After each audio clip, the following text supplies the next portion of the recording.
Congressman Bill Cassidy joins us live from New Orleans.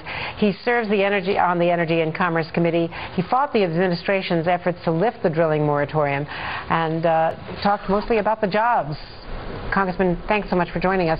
What is your perspective on the jobs that were lost and the impact of the moratorium? Because the administration argued that it was necessary. Until we knew why it happened, we couldn't go back to doing the same thing all over again and risking more catastrophes.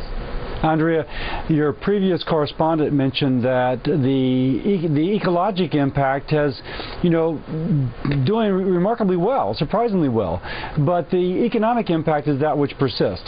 The American Academy of Engineering, whom the President asked to look at it, said the causes of the spill were identifiable and correctable, and a long-term moratorium would not be productive.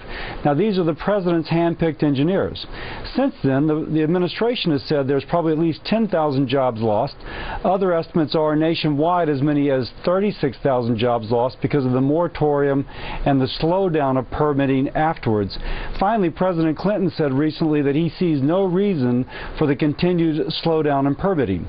We can all say that there had to be a deep breath, figure out what's going on, and then go forward. This deep breath and this figuring out has taken a lot longer than even folks like President Clinton think is warranted, certainly far longer than what the engineers thought was warranted.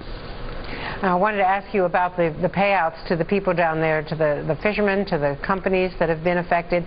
We had Ken Feinberg on here the other day and pushed him on the fact that there have been so many complaints, and here was his response.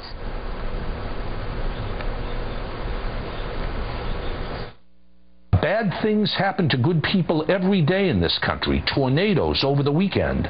There's no $20 billion fund for those people. There's no $20 billion fund for earthquake victims or whatever. I think BP deserves some credit for putting up the money. Well, BP was told to put up the money, but what is your take on how the money is being distributed and the speed? Well, not knowing the complete facts of either side, but reading press accounts and having personal conversations, clearly it was a daunting task. Feinberg's attempting to do a good job. I think it's fair to say that some of the criticisms seem valid. It's important to know, though, the economic loss related to the moratorium is not covered by the BP oil spill. Feinberg has specifically said those folks who are out of work because of the administration's actions in terms of the moratorium are not eligible for the BP fund. There's another $100 million fund, but that's only for the folks who directly worked on the rig.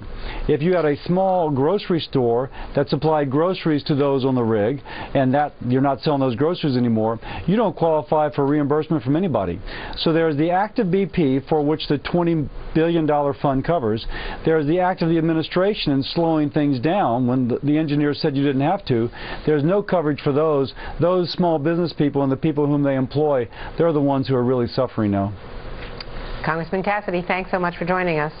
Thank you, Andrea. Coming up next.